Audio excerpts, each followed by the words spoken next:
Prepare to face an ancient evil, as Conan the Barbarian confronts the Slithering Shadow. You found the perfect immersive experience to lull you into a deep, adventurous sleep. Tonight, drift away to the Hyborian Age, a time of myth and peril, where the legendary Conan stumbles into the ruins of Al-Vermiis. This isn't just another forgotten city. It's a place where a horrifying, formless entity known only as the Slithering Shadow holds an entire civilization in its terrifying grip. Can even the mightiest barbarian stand against a foe that defies physical form and feeds on fear itself? And what dark secret lies buried beneath Al-Vermiis, waiting to ensnare all who dare to uncover it? Let the rich, vivid narration and calming red light visuals transport you to this world of dark fantasy. Unwind as the tale unfolds, pulling you deeper into slumber with every turn of fate. If you enjoy this epic journey, please like this video, share your favorite Conan adventure in the comments, and subscribe for more classic fantasy audiobooks. Chapter 1. The desert shimmered in the heat waves. Conan the Cimmerian stared out over the aching desolation and involuntarily drew the back of his powerful hand over his blackened lips. He stood like a bronze image in the sand, apparently impervious to the murderous sun, though his only garment was a silk loincloth, girdled by a wide, gold-buckled belt from which hung a saber and a broad-bladed poniard. On his clean-cut limbs were evidence of scarcely healed wounds. At his feet rested a girl, one white arm clasping his knee, against which her blonde head drooped.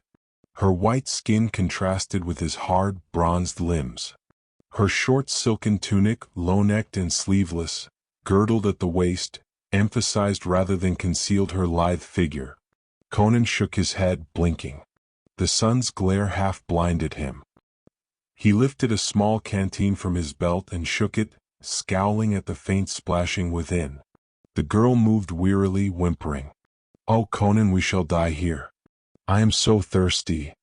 The Cimmerian growled wordlessly, glaring truculently at the surrounding waste, with outthrust jaw and blue eyes smoldering savagely from under his black-tousled mane, as if the desert were a tangible enemy. He stooped and put the canteen to the girl's lips. "Drink till I tell you to stop, Natala," he commanded. She drank with little panting gasps, and he did not check her. Only when the canteen was empty did she realize that he had deliberately allowed her to drink all their water supply, little enough that it was. Tears sprang to her eyes. "Oh, Conan," she wailed, wringing her hands, "why did you let me drink it all? I did not know. Now there is none for you." "Hush," he growled. "Don't waste your strength in weeping." Straightening, he threw the canteen from him. "Why did you do that?" she whispered. He did not reply, standing motionless and immobile, his fingers closing slowly about the hilt of his saber. He was not looking at the girl. His fierce eyes seemed to plumb the mysterious purple hazes of the distance. Endowed with all the barbarian's ferocious love of life and instinct to live, Conan the Cimmerian knew that he had reached the end of his trail. He had not come to the limits of his endurance, but he knew another day under the merciless sun in those waterless wastes would bring him down. As for the girl, she had suffered enough. Better a quick, painless sword stroke than the lingering agony that faced him. Her thirst was temporarily quenched. It was a false mercy to let her suffer until delirium and death brought relief. Slowly he slid the saber from its sheath. He halted suddenly, stiffening. Far out in the desert to the south, something glimmered through the heat waves. At first he thought it was a phantom, one of the mirages which had mocked and maddened him in that accursed desert. Shading his sun-dazzled eyes, he made out spires and minarets and gleaming walls. He watched it grimly, waiting for it to fade and vanish. Natala had ceased to sob. She struggled to her knees and followed his gaze. "Is it a city, Conan?" she whispered, too fearful to hope. "Or is it but a shadow?" The Cimmerian did not reply for a space. He closed and opened his eyes several times. He looked away, then back. The city remained where he had first seen it. "The devil knows," he grunted. "It's worth a try, though." He thrust the saber back in its sheath. Stooping, he lifted Natala in his mighty arms as though she had been an infant. She resisted weakly. "Don't waste your strength carrying me, Conan," she pleaded. "I can walk." "The ground gets rockier here," he answered. "You would soon wear your sandals to shreds," glancing at her soft green footwear. "Besides, if we are to reach that city at all, we must do it quickly, and I can make better time this way." The chance for life had lent fresh vigor and resilience to the Cimmerian's steely throes. He strode out across the sandy waste as if he had just begun the journey. A barbarian of barbarians, the vitality and endurance of the wild were his, granting him survival where civilized men would have perished.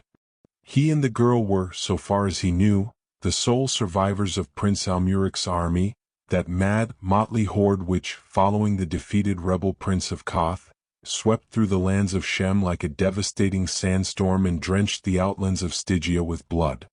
With a Stygian host on its heels, it had cut its way through the black kingdom of Kush, only to be annihilated on the edge of the southern desert. Conan likened it in his mind to a great torrent, dwindling gradually as it rushed southward, to run dry at last in the sands of the naked desert. The bones of its members, mercenaries, outcasts, broken men, outlaws, lay strewn from the Kothic uplands to the dunes of the wilderness. From that final slaughter, when the Stygians and the Kushites closed in on the trapped remnants, Conan had cut his way clear and fled on a camel with the girl. Behind them, the land swarmed with enemies. The only way open to them was the desert to the south. Into those menacing depths they had plunged. The girl was Brythunian, whom Conan had found in the slave market of a stormed Shemite city, and appropriated. She had had nothing to say in the matter, but her new position was so far superior to the lot of any Hyborian woman in a Shemitish seraglio that she accepted it thankfully. So she had shared in the adventures of Al-Vermiis' damned horde. 4 days they had fled into the desert, pursued so far by Stygian horsemen that when they shook off the pursuit, they dared not turn back. They pushed on, seeking water, until the camel died. Then they went on foot. For the past few days their suffering had been intense. Conan had shielded Natala all he could, and the rough life of the camp had given her more stamina and strength than the average woman possesses. But even so, she was not far from collapse. The sun beat fiercely on Conan's tangled black mane. Waves of dizziness and nausea rose in his brain, but he set his teeth and strode on unwaveringly. He was convinced that the city was a reality and not a mirage. What they would find there he had no idea. The inhabitants might be hostile. Nevertheless, it was a fighting chance, and that was as much as he had ever asked. The sun was setting at night to setting when they halted in front of the massive gate, grateful for the shade. Conan stood Natala on her feet and stretched his aching arms. Above them, the walls towering some 30 feet in height, composed of a smooth greenish substance that shone almost like glass. Conan scanned the parapets, expecting to be challenged, but saw no one. Impatiently he shouted and banged on the gate with his saber hilt, but only the hollow echoes mocked him. Natala cringed close to him, frightened by the silence. Conan tried the portal and stepped back, drawing his saber as it swung silently inward. Natala stifled a cry. "Oh, look, Conan!" Just inside the gate lay a human body. Conan glared at it narrowly, then looked beyond it. He saw a wide-open expanse, like a court, bordered by the arched doorways of houses composed of the same greenish material as the outer walls. These edifices were lofty and imposing, pinnacled with shining domes and minarets. There was no sign of life among them. In the center of the court rose the square curb of a well, and the sight stung Conan, whose mouth felt caked with dry dust. Taking Natala's wrist, he drew her through the gate and closed it behind them. "Is he dead?" she whispered, shrinkingly indicating the man who lay limply before the gate. The body was that of a tall, powerful individual, apparently in his prime. The skin was yellow, the eyes slightly slanted. Otherwise, the man differed little from the Hyborian type. He was clad in high-strapped sandals and a tunic of purple silk, and a short sword in a cloth of gold scabbard hung from his girdle. Conan felt his flesh. It was cold. There was no sign of life in the body. "Not a wound on him," grunted the Cimmerian, "but he's dead as Al-Vermiis with 40 Stygian arrows in him. In Kromp's name, let's see to the well. If there's water in it, we'll drink, dead men or no." There was water in the well, but they did not drink it. Its level was a good 50 feet below the curb, and there was nothing to draw it up with. Conan cursed blackly, maddened by the sight of the stuff just out of his reach, and turned to look for some means of obtaining it. Then a scream from Natala brought him about. The supposedly dead man was rushing upon him, eyes blazing with indisputable life, his short sword gleaming in his hand. Conan cursed amazedly but wasted no time in conjecture. He met the hurtling attacker with a slashing cut of his saber that sheared through flesh and bone. The fellow's head thudded on the flags. The body staggered drunkenly, an arch of blood jetting from the severed jugular. Then it fell heavily. Conan glared down, swearing softly. "This fellow is no deader now than he was a few minutes ago. Into what madhouse have we strayed?" Natala, who had covered her eyes with her hands at the sight, peeked between her fingers and shook with fear. "Oh, Conan, will the people of the city not kill us because of this?" "Well," he growled, "this creature would have killed us if I hadn't lopped off his head." He glanced at the archways that gaped blankly from the green walls above them. He saw no hint of movement and heard no sound. "I don't think anyone saw us," he muttered. "I'll hide the evidence." He lifted the limp carcass by its sword belt with one hand, and grasping the head by its long hair in the other, he half carried, half dragged the ghastly remains over to the well. "Since we can't drink this water," he gritted vindicatively, "I'll see that nobody else enjoys drinking it. Curse such a well anyway." He heaved the body over the curb and let it drop, tossing the head after it. A dull splash sounded far beneath. "There's blood on the stones," whispered Natala. "There'll be more unless I find water soon," growled the Cimmerian, his short store of patience about exhausted. The girl had almost forgotten her thirst and hunger in her fear, but not Conan. "We'll go into one of these doors," he said. "Surely we'll find people after a while." "Oh, Conan," she wailed, snuggling up as close to him as she could. "I'm afraid. This is a city of ghosts and dead men. Let us go back into the desert. Better to die there than to face these terrors." "We'll go into the desert when they throw us off the walls," he snarled. "There's water somewhere in this city and I'll find it, if I have to kill every man in it." "But what if they come to life again?" she whispered. "Then I'll keep killing them until they stay dead," he snapped. "Come on. That doorway is as good as another. Stay behind me but don't run unless I tell you to." She murmured a faint assent and followed him so closely that she stepped on his heels, to his irritation. Dusk had fallen, filling the strange city with purple shadows. They entered the open doorway and found themselves in a wide chamber, the walls of which were hung with velvet tapestries, working in curious designs. The floor, walls, and ceiling were of the green, glassy stone, the walls decorated with gold frieze-work. Furs and satin cushions littered the floor. Several doorways led into other rooms. They passed through and traversed several chambers, counterparts of the first. They saw no one, but the Cimmerian grunted suspiciously.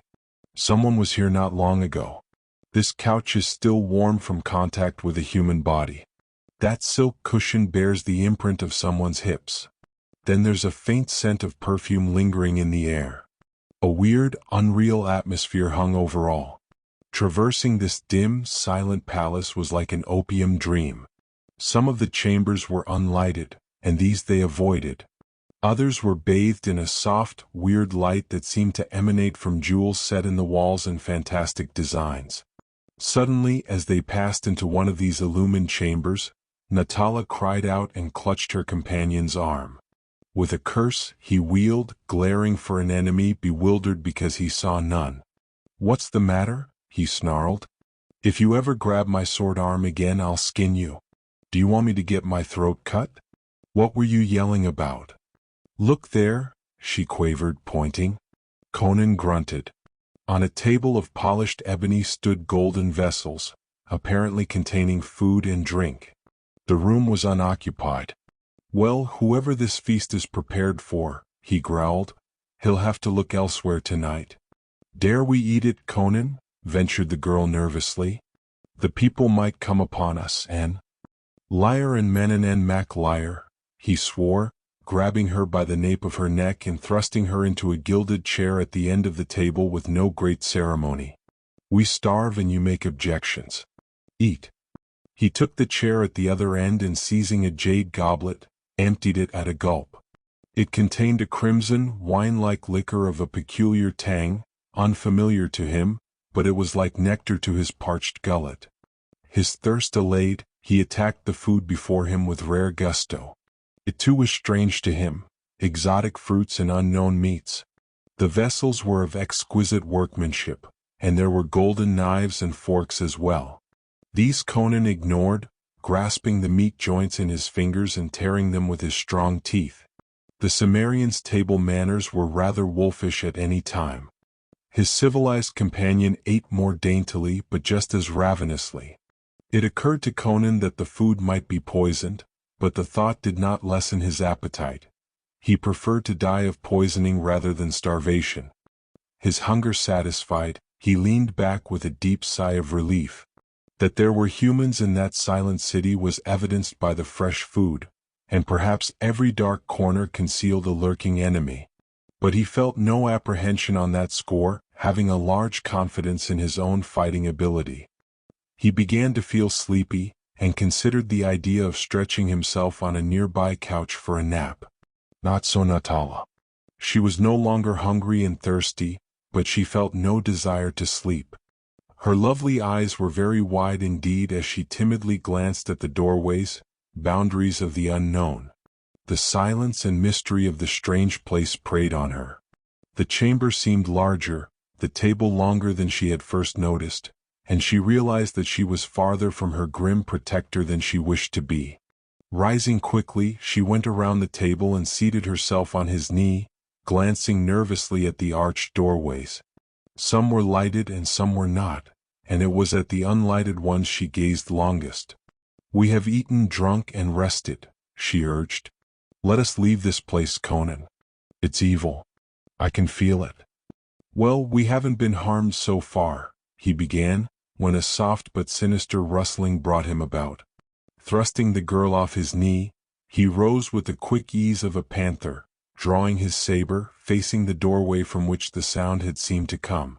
It was not repeated, and he stole forward noiselessly, Natala following with her heart in her mouth. She knew he suspected peril. His outthrust head was sunk between his giant shoulders. He glided forward in a half-crouch like a stalking tiger. He made no more noise than a tiger would have made. At the doorway he halted, Natala peering fearfully from behind him. There was no light in the room, but it was partially illuminated by the radiance behind them, which streamed across it into yet another chamber. And in this chamber, a man lay on a raised dais. The soft light bathed him, and they saw he was a counterpart of the man Conan had killed before the outer gate, except that his garments were richer, and ornamented with jewels which twinkled in the uncanny light. Was he dead or merely sleeping? Again came that faint, sinister sound, as if someone had thrust aside a hanging. Conan drew back, drawing the clinging Natala with him. He clapped his hand over her mouth just in time to check her shriek. From where they now stood, they could no longer see the dais, but they could see the shadow it cast on the wall behind it. And now another shadow moved across the wall, a huge, shapeless black blot. Conan felt his hair prickle curiously as he watched. Distorted though it might be, he felt that he had never seen a man or beast which cast such a shadow. He was consumed with curiosity, but some instinct held him frozen in his tracks. He heard Natala's quick panting gasps as she stared with dilated eyes. No other sound disturbed the tense stillness. The great shadow engulfed that of the dais. For a long instant, only its black bulk was thrown on the smooth wall. Then slowly it receded, and once more the dais was etched darkly against the wall. But the sleeper was no longer upon it.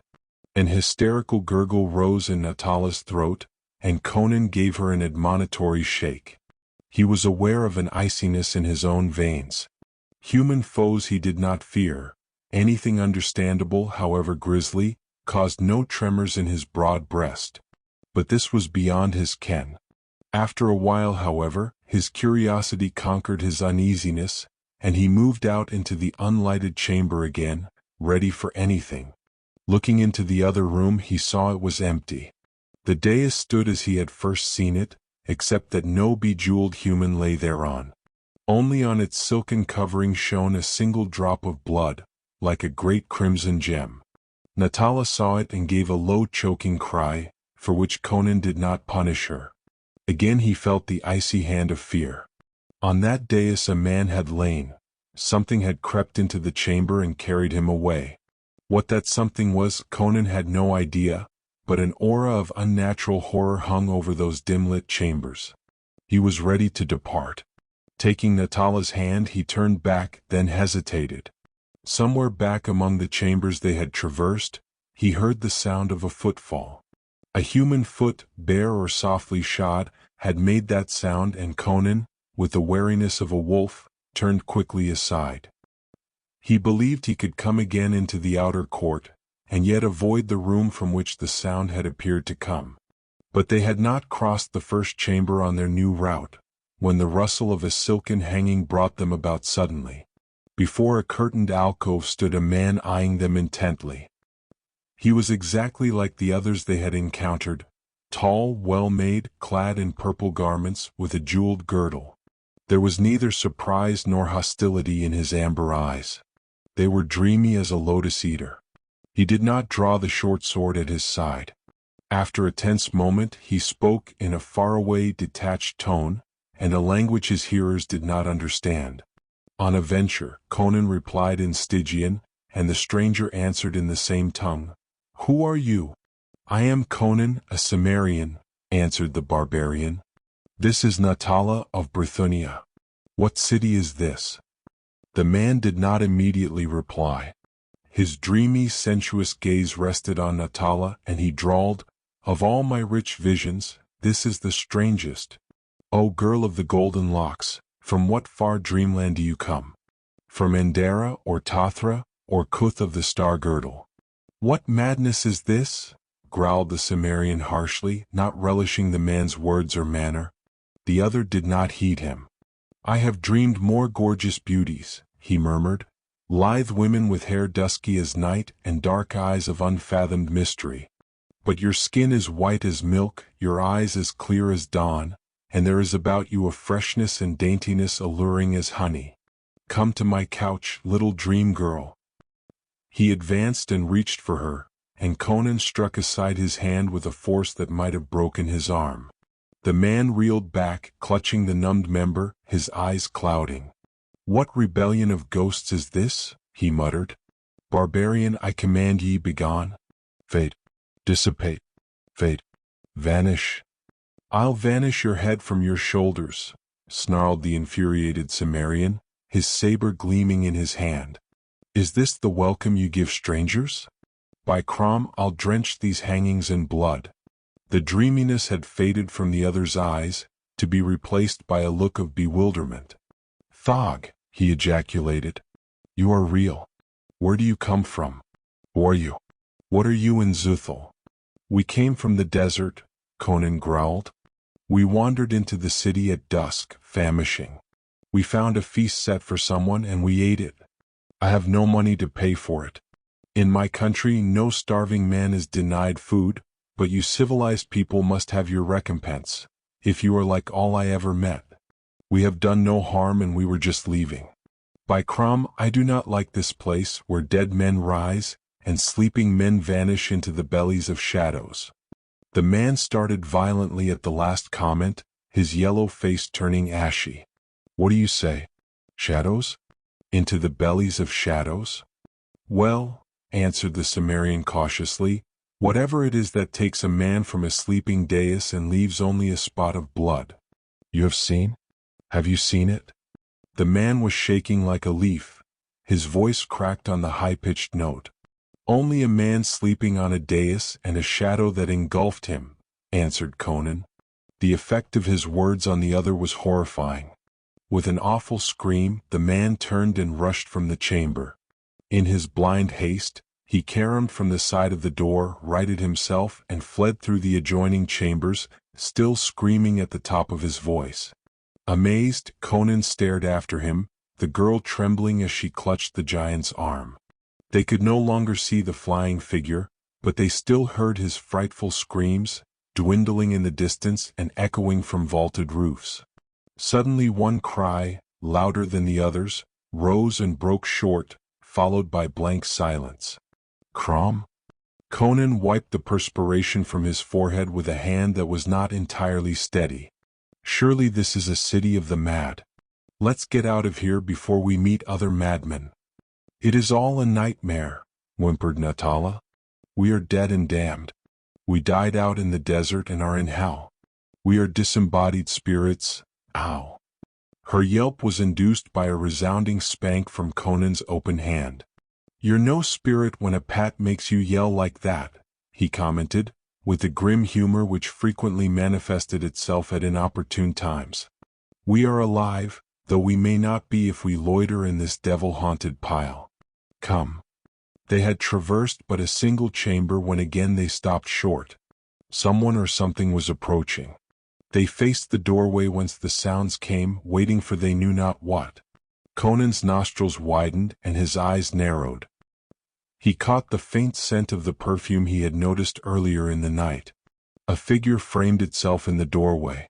Conan swore under his breath. Natala's red lips opened wide. It was a woman who stood there, staring at them in wonder. She was tall, lithe, shaped like a goddess, clad in a narrow girdle crusted with jewels.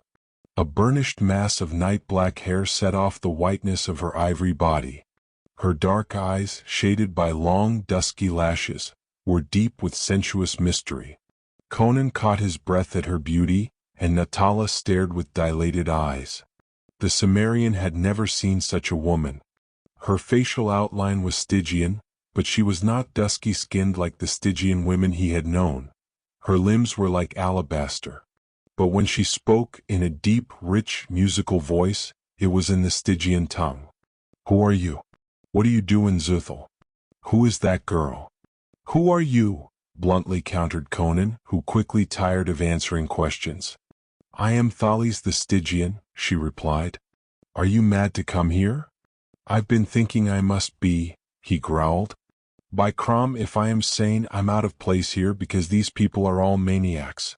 We stagger in from the desert, dying of thirst and hunger, and we come upon a dead man who tries to stab me in the back. We enter a palace rich and luxuriant, yet apparently empty. We find a meal set but with no feasters. Then we see a shadow devour a sleeping man." He watched her narrowly and saw her change color slightly. "Well?" "Well what?" she demanded, apparently regaining control of herself. "I was just waiting for you to run through the rooms howling like a wild woman," he answered. "The man I told about the shadow did." She shrugged her slim ivory shoulders. "That was the screams I heard then. Well, to every man his fate, and it's foolish to squeal like a rat in a trap.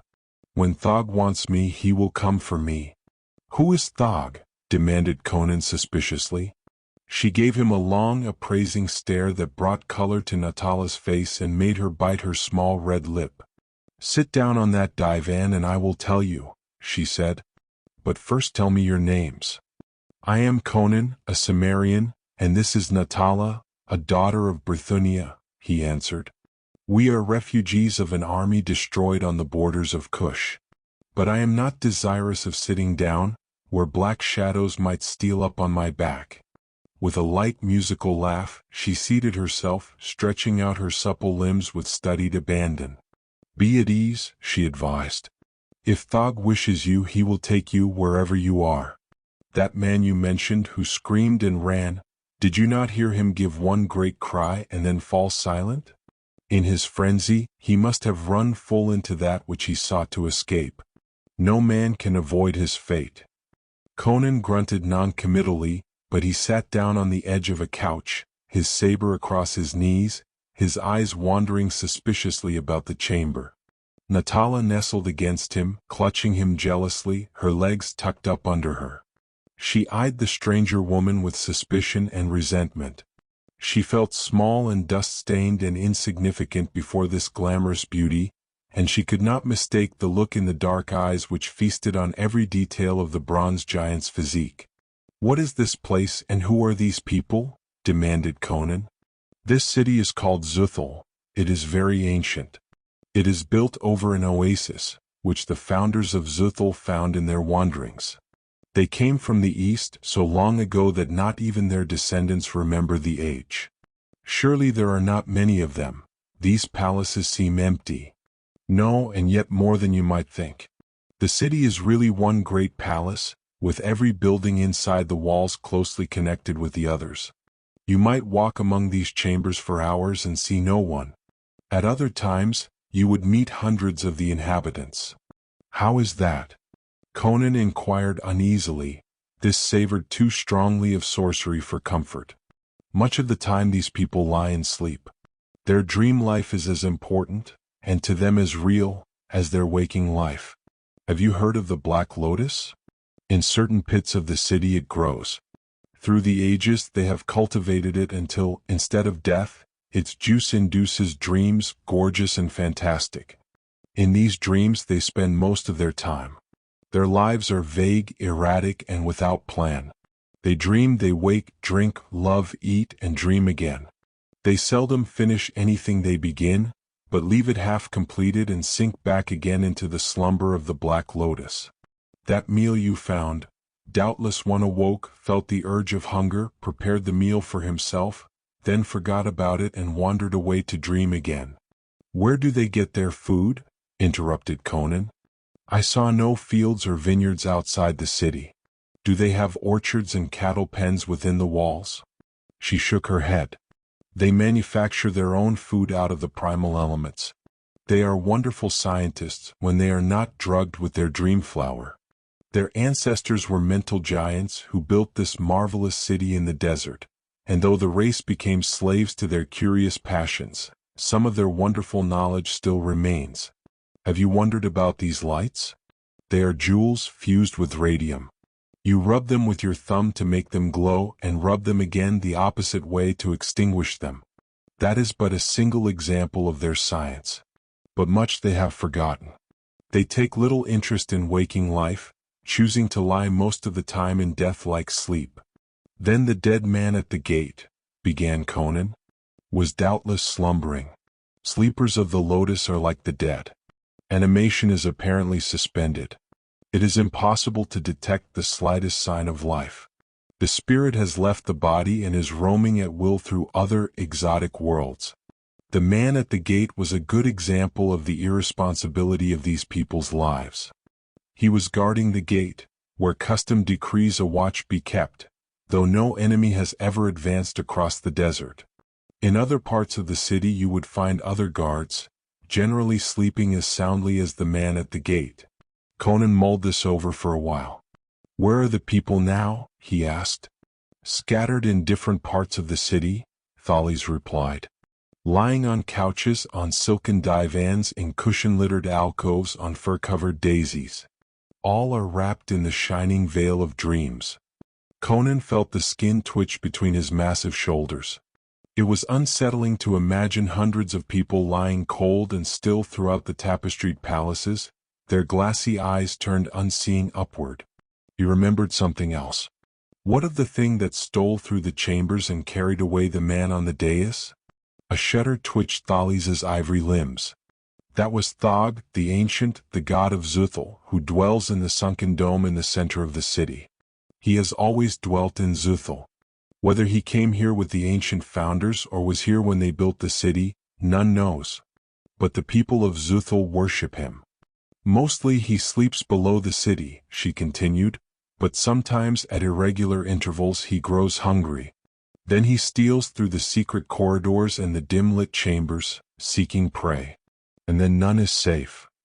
Natala moaned with terror and clasped Conan's mighty neck, as if to resist an effort to drag her from her protector's side. "Crom?"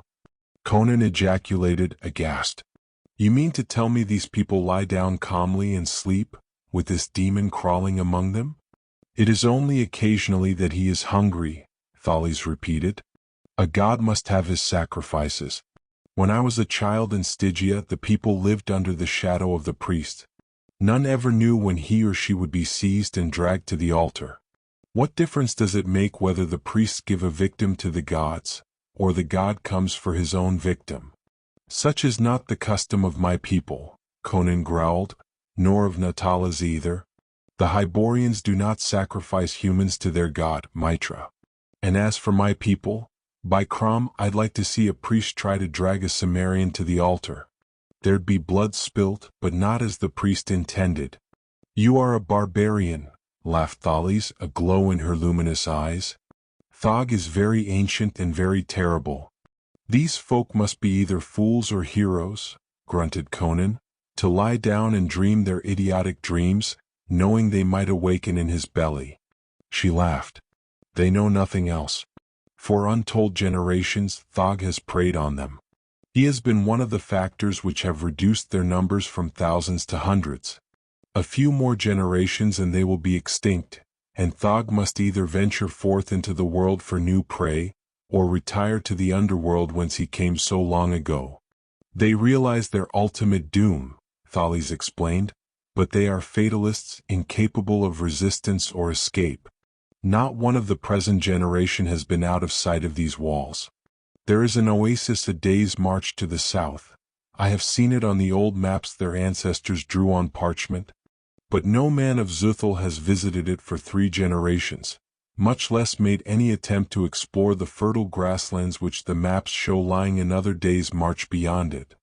They are a fast-fading race," she continued, "drowned in lotus dreams, stimulating their waking hours by means of the golden wine which heals wounds, prolongs life, and invigorates the most sated debauchee. Yet they cling to life, and fear the deity they worship.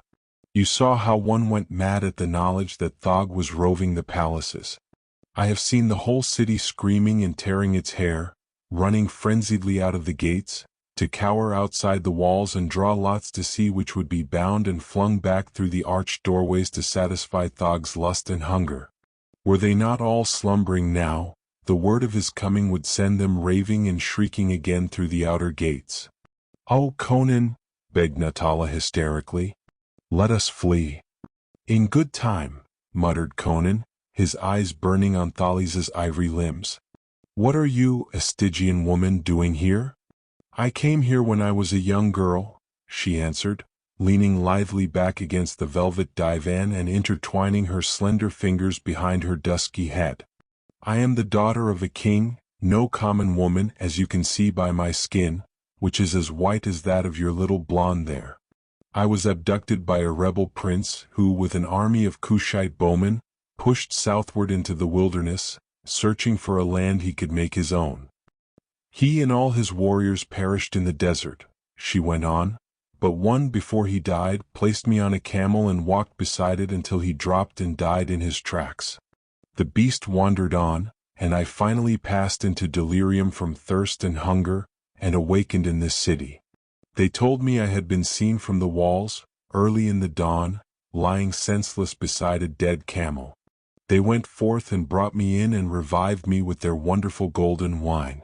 And only the sight of a woman would have led them to have ventured that far from their walls.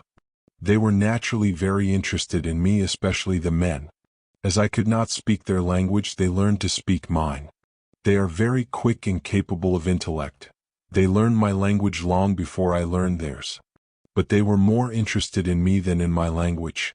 I have been, and am, the only thing for which a man of them will forego his lotus dreams for a space." She laughed wickedly, flashing her audacious eyes meaningfully at Conan. "Of course, the women are jealous of me," she continued calmly. "They are handsome enough in their yellow-skinned way, but they are as dreamy and uncertain as the men. And these latter like me not only for my beauty but for my reality. I have no dream. Though I have dreamed the dreams of the lotus, I am a normal woman with earthly emotions and desires, With such, these moon-eyed yellow women cannot compare. That is why it would be better for you to cut that girl's throat with your saber, Thales suggested, before the men of Zuthul waken and catch her. They will put her through paces she never dreamed of. She is too soft to endure what I have thrived on. I am a daughter of Luxa, and before I had known 15 summers, I had been led through the temples of Derkito, the dusky goddess, and had been initiated into the mysteries. Not that my first years in Zuthul were years of unmodified pleasure. The people of Zuthul have forgotten more than the priestesses of Derkito ever dreamed. They live only for sensual joys. Dreaming or waking, their lives are filled with exotic ecstasies, beyond the ken of ordinary men. Damned degenerates, growled Conan. It is all in the point of view, smiled Thales lazily. Well, he decided, we're merely wasting time. I can see this is no place for ordinary mortals. We'll be gone before your morons awake or Thog comes to devour us. I think the desert would be kinder. Natala, whose blood had curdled in her veins at Thales's words, fervently agreed. She could speak Stygian only brokenly, but she understood it well enough. Conan stood up, drawing her up beside him. If you'll show us the nearest way out of this city, he grunted, we'll take ourselves off. But his gaze lingered on the Stygian's sleek limbs and ivory breasts. She did not miss his look, and she smiled enigmatically as she rose with the lithe ease of a great lazy cat. Follow me, she directed and led the way, conscious of Conan's eyes fixed on her supple figure and perfectly poised carriage. She did not go the way they had come, but before Conan's suspicions could be roused, she halted in a wide, ivory-cased chamber, and pointed to a tiny fountain which gurgled in the center of the ivory floor. Don't you want to wash your face, child? She asked Natala. It is stained with dust, and there is dust in your hair. Natala colored resentfully at the suggestion of malice in the Stygian's faintly mocking tone, but she complied, wondering miserably just how much havoc the desert sun and wind had wrought on her complexion, a feature for which women of her race were justly noted. She knelt beside the fountain, shook back her hair, slipped her tunic down to her waist, and began to wash not only her face, but her white arms and shoulders as well. By Crom, grumbled Conan, a woman will stop to consider her beauty, if the devil himself were on her heels. Haste, girl, you'll be dusty again before we've got out of sight of this city. And Thales, I'd take it kindly if you'd furnish us with a bit of food and drink. For answer, Thales leaned against him, slipping one white arm about his bronzed shoulders. Her sleek, naked flank pressed against his thigh and the perfume of her foamy hair was in his nostrils. Why brave the desert? She whispered urgently. Stay here. I will teach you the ways of Zuthul. I will protect you. I will love you. You are a real man. I am sick of these mooncalves who sigh and wake and dream again. I am hungry for the hard, clean passion of a man from the earth. The blaze of your dynamic eyes makes my heart pound in my bosom, and the touch of your iron-thewed arm maddens me. Stay here. I will make you king of Zuthul. I will show you all the ancient mysteries and the exotic ways of pleasure. She had thrown both arms about his neck and was standing on tiptoe, her vibrant body shivering against his. Over her ivory shoulder, he saw Natala, throwing back her damp, tousled hair, stop short, her lovely eyes dilating, her red lips parting in a shocked O. With an embarrassed grunt, Conan disengaged Thales's clinging arms and put her aside with one massive arm. She threw a swift glance at the Brythunian girl and smiled enigmatically, seeming to nod her splendid head in mysterious cogitation. Natala rose and jerked up her tunic, her eyes blazing, her lips pouting sulkily. Conan swore under his breath. He was no more monogamous in his nature than the average soldier of fortune, but there was an innate decency about him that was Natala's best protection. Thales did not press her suit. Beckoning them with her slender hand to follow, she turned and walked across the chamber. There, close to the tapestried wall, she halted suddenly. Conan, watching her, wondered if she had heard the sounds that might be made by a nameless monster stealing through the midnight chambers, and his skin crawled at the thought.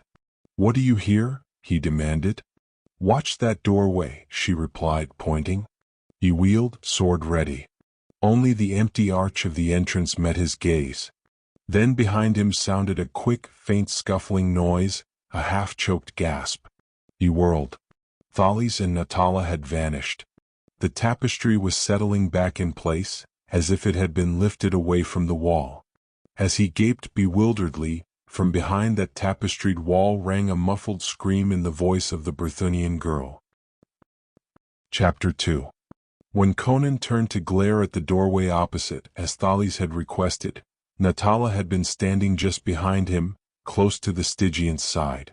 The instant the Cimmerian's back was turned, Thalis, with almost incredible panther-like quickness, clapped her hand over Natala's mouth, stifling the cry she tried to give.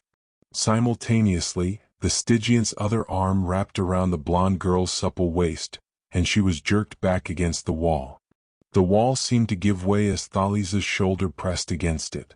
A section of the wall swung inward, and through a slit that opened in the tapestry, Thalis slid with her captive, just as Conan wheeled back.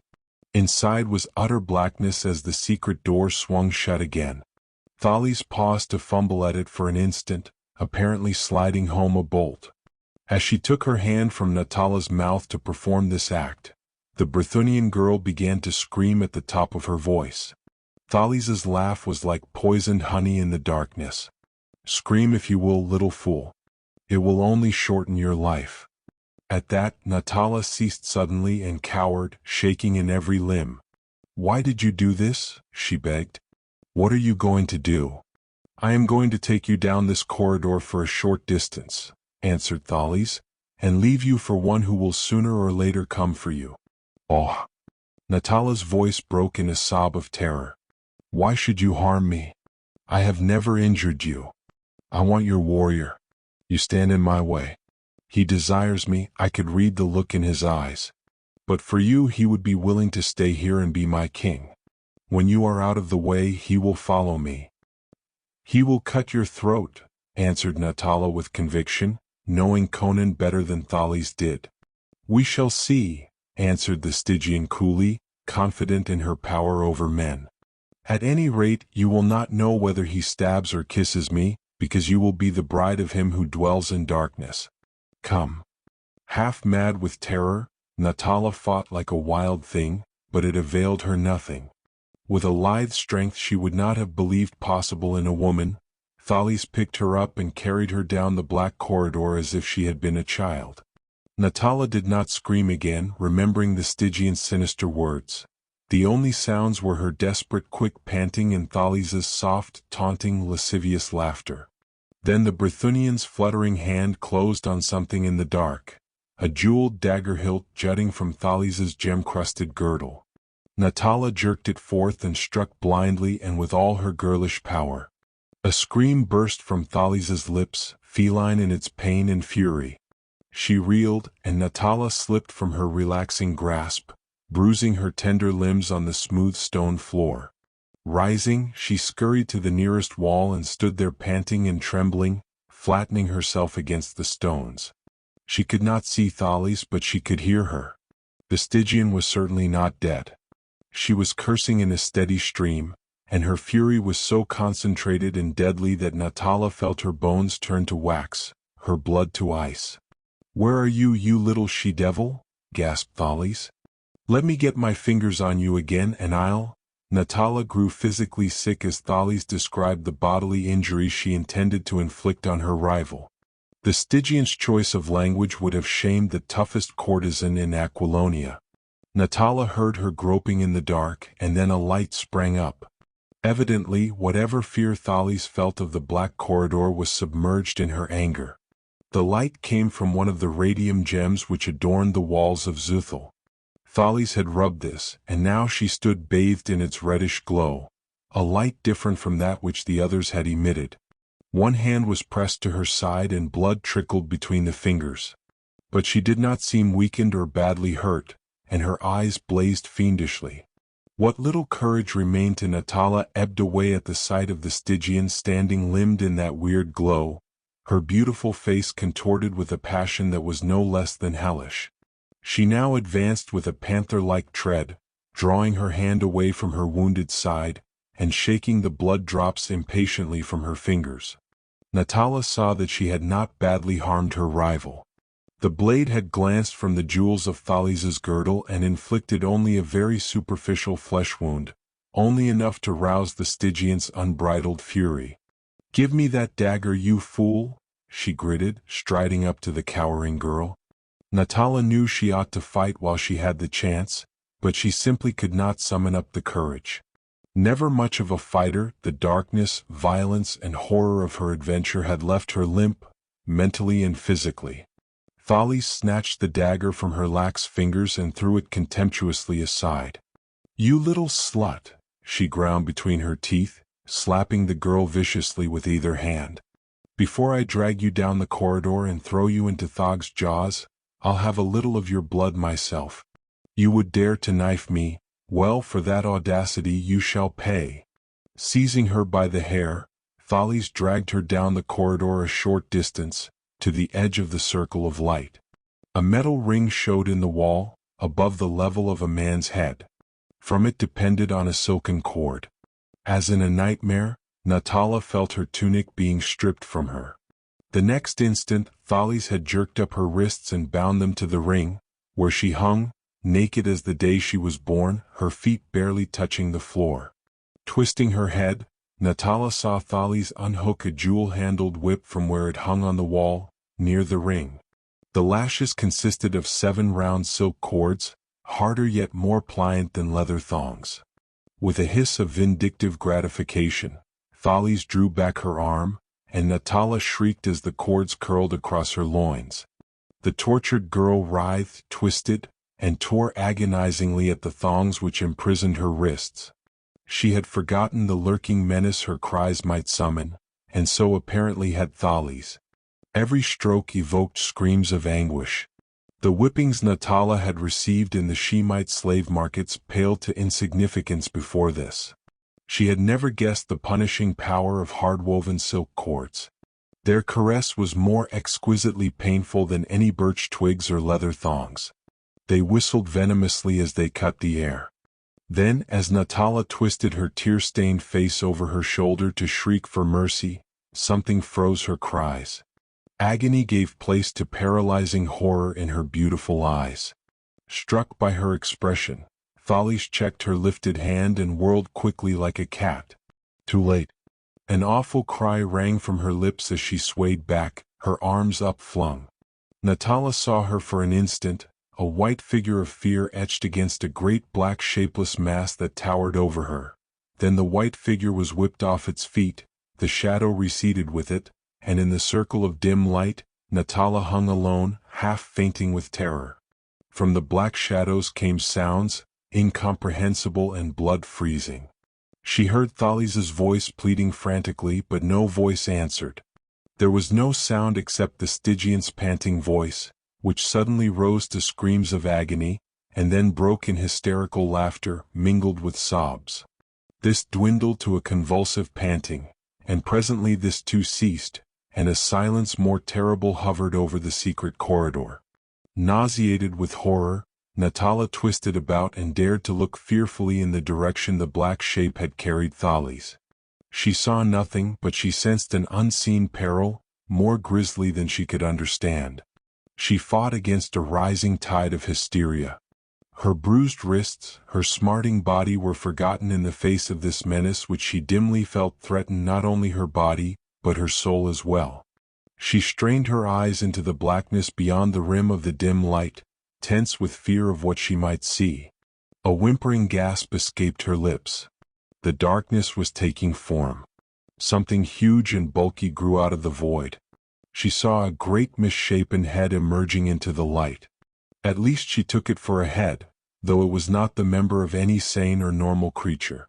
She saw a great toad-like face, the features of which were as dim and unstable as those of a specter seen in a mirror of a nightmare. Great pools of light that might have been eyes blinked at her, and she shook at the cosmic lust reflected there. She could tell nothing about the creature's body. Its outline seemed to waver and alter subtly even as she looked at it. Yet its substance was apparently solid enough. There was nothing misty or ghostly about it. As it came toward her, she could not tell whether it walked, wriggled, flew, or crept. Its method of locomotion was absolutely beyond her comprehension. When it had emerged from the shadows, she was still uncertain as to its nature. The light from the radium gem did not illuminate it as it would have illumined an ordinary creature. Impossible as it seemed, the being seemed almost impervious to the light. Its details were still obscure and indistinct, even when it halted so near that it almost touched her shrinking flesh. Only the blinking toad-like face stood out with any distinctness. The thing was a blur in her sight, a black blot of shadow that normal radiance would neither dissipate nor illuminate. She decided she was mad, because she could not tell whether the being looked up at her or towered above her. She was unable to say whether the dim, repulsive face blinked up at her from the shadows at her feet, or looked down at her from an immense height. But if her sight convinced her that whatever its mutable qualities, it was yet composed of solid substance, her sense of feeling further assured her of that fact. A dark, tentacle-like member slid about her body, and she screamed at the touch of it on her naked flesh. It was neither warm nor cold, rough nor smooth. It was like nothing that had ever touched her before, and at its caress, she knew such fear and shame as she had never dreamed of. All the obscenity and salacious infamy spawned in the muck of the abysmal pits of life seemed to drown her in seas of cosmic filth. And in that instant she knew that whatever form of life this thing represented, it was not a beast. She began to scream uncontrollably. The monster tugged at her as if to tear her from the ring by sheer brutality. Then something crashed above their heads and a form hurtled down through the air to strike the stone floor. Chapter 3. When Conan wheeled to see the tapestry settling back in place and to hear Natala's muffled cry, he hurled himself against the wall with a maddened roar. Rebounding from the impact that would have splintered the bones of a lesser man, he ripped away the tapestry, revealing what appeared to be a blank wall. Beside himself with fury, he lifted his saber as though to hew through the marble, when a sudden sound brought him about, eyes blazing.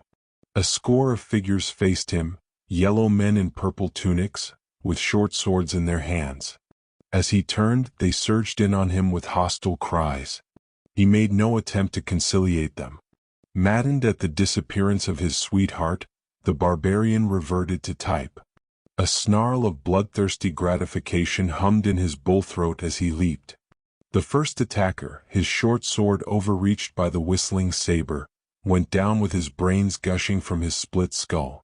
Wheeling like a cat, Conan caught a descending wrist on his edge, and the hand gripping the short sword flew into the air, scattering a shower of red drops.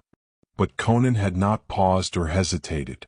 A panther-like twist and shift of his body avoided the blundering rush of two yellow swordsmen, and the blade of one, missing its objective, was sheathed in the breast of the other.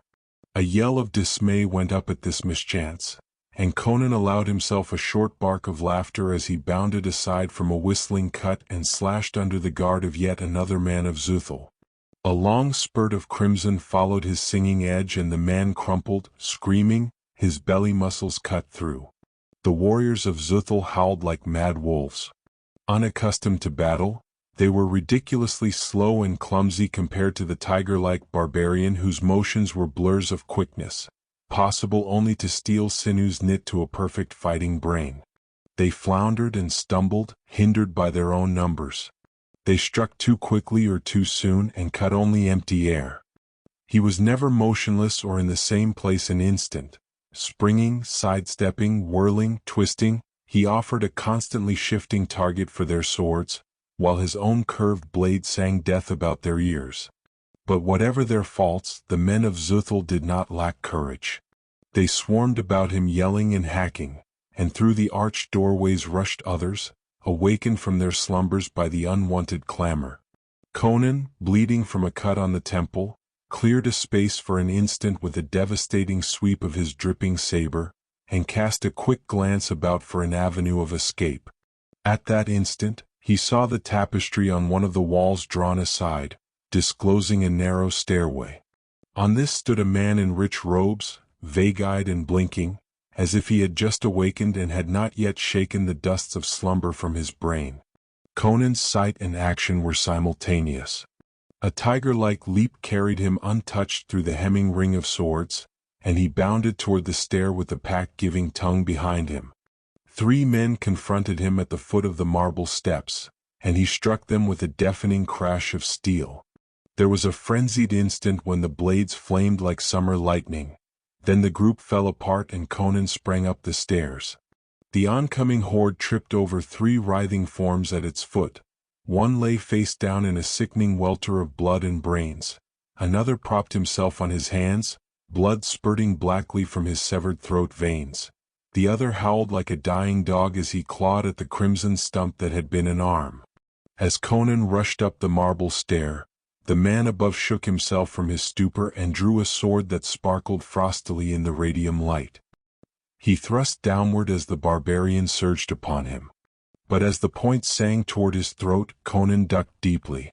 The blade slit the skin of his back, and Conan straightened, driving his saber upward as a man might wield a butcher knife, with all the power of his mighty shoulders. So terrific was his headlong drive that the sinking of the saber to the hilt into the belly of his enemy did not check him. He caromed against the wretch's body, knocking it sideways. The impact sent Conan crashing against the wall. The other, the saber torn through his body, fell headlong down the stairs, ripped open to the spine from groin to broken breastbone. In a ghastly mess of streaming entrails, the body tumbled against the men rushing up the stairs, bearing them back with it. Half stunned, Conan leaned against the wall an instant, glaring down upon them. Then with a defiant shake of his dripping saber, he bounded up the steps. Coming into an upper chamber, he halted only long enough to see that it was empty. Behind him, the horde was yelling with such intensified horror and rage, that he knew he had killed some notable man there on the stair, probably the king of that fantastic city. He ran at random without a plan. He desperately wished to find and succor Natala, who he was sure needed aid badly, but harried as he was by all the warriors in Zuthal, he could only run on, trusting to luck to elude them and find her. Among those dark or dimly lighted upper chambers, he quickly lost all sense of direction, and it was not strange that he eventually blundered into a chamber into which his foes were just pouring. They yelled vengefully and rushed for him, and with a snarl of disgust he turned and fled back the way he had come. At least he thought it was the way he had come.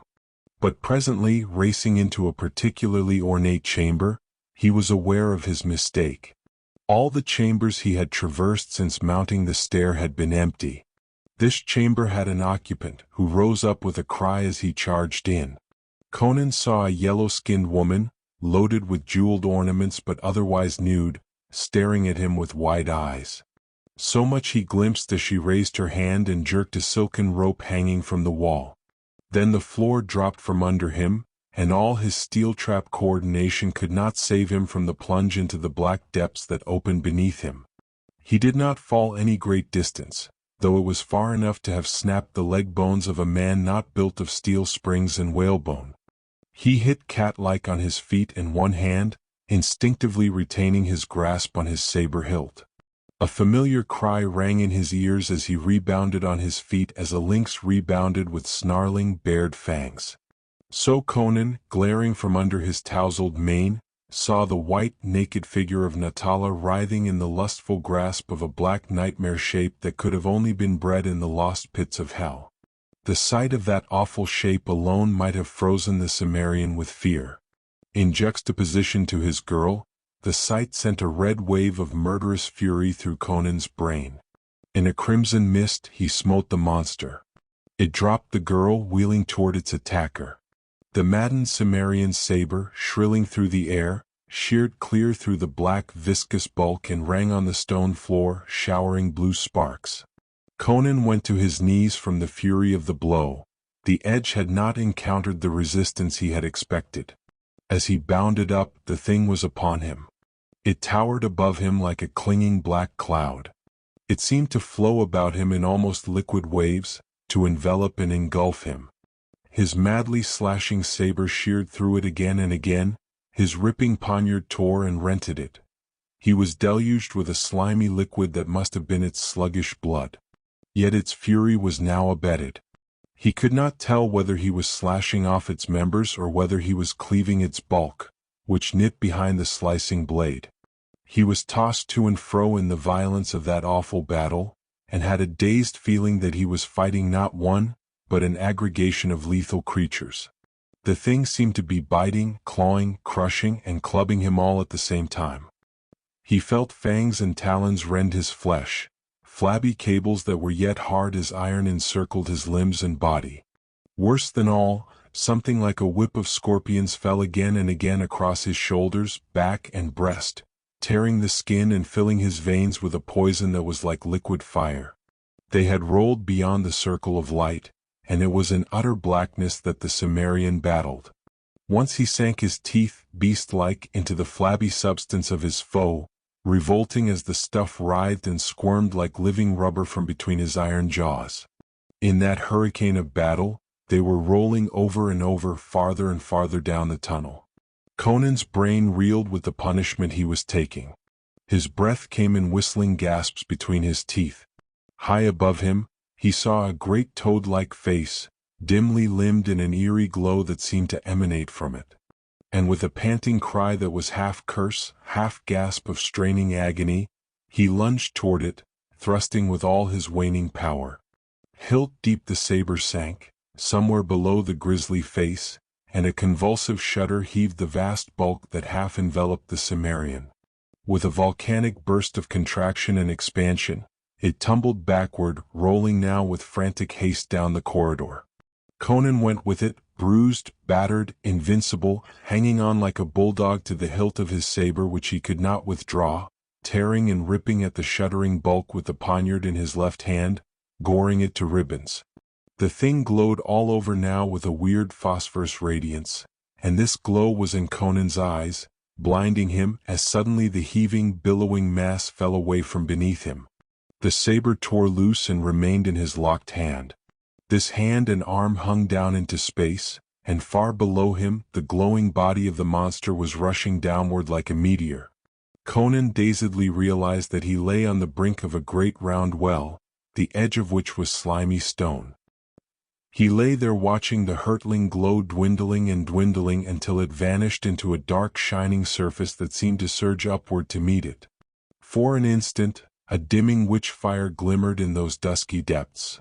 Then it disappeared and Conan lay staring down into the blackness of the ultimate abyss from which no sound came. Chapter 4. Straining vainly at the silk cords which cut into her wrists, Natala sought to pierce the darkness beyond the radiant circle. Her tongue seemed frozen to the roof of her mouth. Into that blackness she had seen Conan vanish, locked in mortal combat with the unknown demon, and the only sounds that had come to her straining ears had been the panting gasps of the barbarian, the impact of struggling bodies, and the thud and rip of savage blows. These ceased, and Natala swayed dizzily on her cords, half fainting. A footstep roused her out of her apathy of horror, to see Conan emerging from the darkness. At the sight, she found her voice in a shriek which echoed down the vaulted tunnel. The manhandling the Cimmerian had received was appalling to behold. At every step he dripped blood. His face was skinned and bruised as if he had been beaten with a bludgeon. His lips were pulped, and blood oozed down his face from a wound in his scalp. There were deep gashes in his thighs, calves, and forearms, and great bruises showed on his limbs and body from impacts against the stone floor. But his shoulders, back, and upper breast muscles had suffered most. The flesh was bruised, swollen, and lacerated, the skin hanging in loose strips, as if he had been lashed with wire whips. "Oh, Conan," she sobbed, "what has happened to you?" He had no breath for conversation, but his smashed lips writhed in what might have been grim humor as he approached her. His hairy breast, glistening with sweat and blood, heaved with his panting. Slowly and laboriously he reached up and cut her cords, then fell back against the wall and leaned there, his trembling legs braced wide. She scrambled up from where she had fallen and caught him in a frenzied embrace, sobbing hysterically. "Oh, Conan, you are wounded to death. Oh, what shall we do?" "Well," he panted, "you can't fight a devil out of hell and come off with a whole skin." "Where is it?" she whispered. "Did you kill it?" "I don't know. It fell into a pit. It was hanging in bloody shreds, but whether it can be killed by steel, I know not." "Oh, your poor back," she wailed, wringing her hands. "It lashed me with a tentacle," he grimaced, swearing as he moved. "It cut like wire and burned like poison. But it was its damnable squeezing that got my wind. It was worse than a python. If half my guts are not mashed out of place, I'm much mistaken." "What shall we do?" she whimpered. He glanced up. The trap was closed. No sound came from above. "We can't go back through the secret door," he muttered. "That room is full of dead men, and doubtless warriors keep watch there. They must have thought my doom sealed when I plunged through the floor above, or else they dare not follow me into this tunnel that twist that radium gem off the wall that, as I groped my way back up the corridor, I felt arches opening into other tunnels. We'll follow the first we come to. It may lead to another pit or to the open air. We must change it. We can't stay here and rot." Natala obeyed, and holding the tiny point of light in his left hand and his bloody saber in his right, Conan started down the corridor. He went slowly, stiffly, only his animal vitality keeping him on his feet. There was a blank glare in his bloodshot eyes, and Natala saw him involuntarily lick his battered lips from time to time. She knew his suffering was ghastly, but with the stoicism of the wilds, he made no complaint. Presently the dim light shone on a black arch, and into this Conan turned. Natala cringed at what she might see, but the light revealed only a tunnel similar to that they had just left. How far they went she had no idea, before they mounted a long stair and came upon a stone door, fastened with a golden bolt. She hesitated, glancing at Conan. The barbarian was swaying on his feet, the light in his unsteady hand flinging fantastic shadows back and forth along the wall. "Open the door, girl," he muttered thickly. "The men of Zuthul will be waiting for us, and I will not disappoint them. By Crom, the city has not seen such a sacrifice as I will make." She knew he was half delirious. No sound came from beyond the door. Taking the radium gem from his blood-stained hand, she threw the bolt and drew the panel inward. The inner side of a cloth of gold tapestry met her gaze, and she drew it aside and peeked through, her heart in her mouth. She was looking into an empty chamber in the center of which a silvery fountain tinkled. Conan's hand fell heavily on her naked shoulder. "Stand aside, girl," he mumbled. "Now is the feasting of swords." "There is no one in the chamber," she answered. "But there is water." "I hear it," he licked his blackened lips. "We will drink before we die." He seemed blinded. She took his darkly stained hand and led him through the stone door.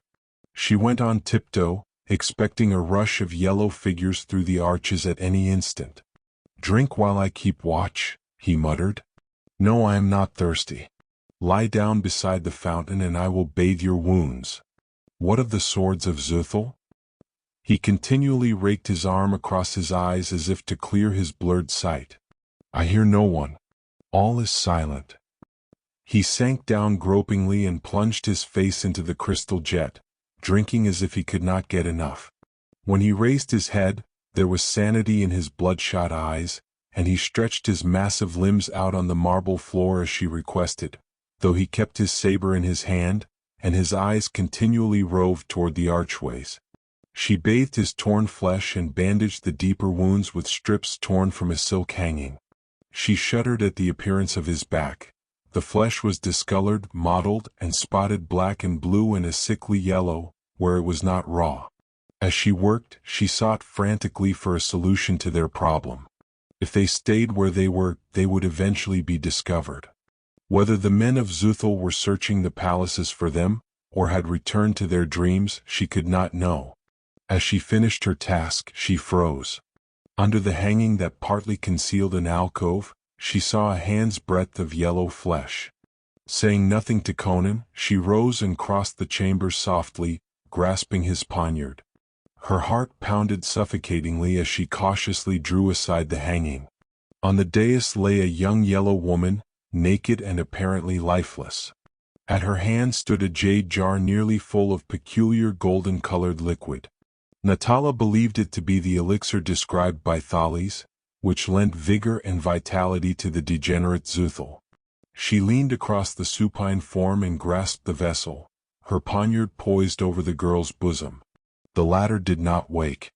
With the jar in her possession, Natala hesitated, realizing it would be the safer course to put the sleeping girl beyond the power of waking and raising an alarm. But she could not bring herself to plunge the Cimmerian's poniard into that still bosom, and at last she drew back the hanging and returned to Conan, who lay where she had left him, seemingly only partly conscious. She bent and placed the jar to his lips. He drank, mechanically at first, then with a suddenly roused interest. To her amazement, he sat up and took the vessel from her hands. When he lifted his face, his eyes were clear and normal. Much of the drawn, haggard look had gone from his features, and his voice was not the mumble of delirium. "Crom? Where did you get this?" She pointed. "From that alcove where a yellow hussy is sleeping." He thrust his muzzle again into the golden liquid. "By Crom," he said with a deep sigh, "I feel new life and power rush like wildfire through my veins. Surely this is the very elixir of life." "We had best go back into the corridor," Natala ventured nervously. "We shall be discovered if we stay here long. We can hide there until your wounds heal." "Not I," he grunted. "We are not rats to hide in dark burrows. We leave this devil city now and let none seek to stop us." "But your wounds," she wailed. "I do not feel them," he answered. "It may be a false strength this liquor has given me, but I swear I am aware of neither pain nor weakness." With sudden purpose, he crossed the chamber to a window she had not noticed. Over his shoulder she looked out. A cool breeze tossed her tousled locks. Above was the dark velvet sky, clustered with stars.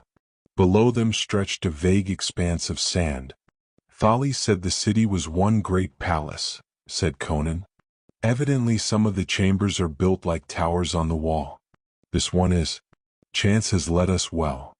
"What do you mean?" she asked, glancing apprehensively over her shoulder. "There is a crystal jar on that ivory table," he answered. "Fill it with water and tie a strip of that torn hanging about its neck for a handle while I rip up this tapestry." She obeyed without question, and when she turned from her task, she saw Conan rapidly tying together the long, tough strips of silk to make a rope, one end of which he fastened to the leg of the massive ivory table. "We'll take our chance with the desert," he said. Thales spoke of an oasis, a day's march to the south and grasslands beyond that. "If we reach the oasis, we can rest until my wounds heal. This wine is like sorcery. A little while ago I was little more than a dead man. Now I am ready for anything. Here is enough silk left for you to make a garment of." Natala had forgotten her nudity. The mere fact caused her no qualms, but her delicate skin would need protection from the desert sun. As she knotted the silk length about her supple body, Conan turned to the window and with a contemptuous wrench tore away the soft gold bars that guarded it. Then, looping the loose end of his silk rope about Natala's hips, and cautioning her to hold on with both hands, he lifted her through the window and lowered her 30-odd feet to the earth. She stepped out of the loop and drawing it back up, he made fast the vessels of water and wine and lowered them to her. He followed them, sliding down swiftly hand over hand. As he reached her side, Natala gave a sigh of relief. They stood alone at the foot of the great wall, the paling stars overhead and the naked desert about them. What perils yet confronted them she could not know, but her heart sang with joy because they were out of that ghostly, unreal city. "They may find the rope," grunted Conan, slinging the precious jars across his shoulders, wincing at the contact with his mangled flesh. "They may even pursue us, but from what Thales said, I doubt it. That way is south." A bronze, muscular arm indicated their course. So somewhere in that direction lies the oasis. Come. Taking her hand with a thoughtfulness unusual for him, Conan strode out across the sands, suiting his stride to the shorter legs of his companion.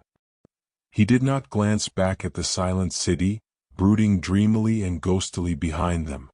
Conan, Natala ventured finally, when you fought the monster and later as you came up the corridor, did you see anything of Thalis?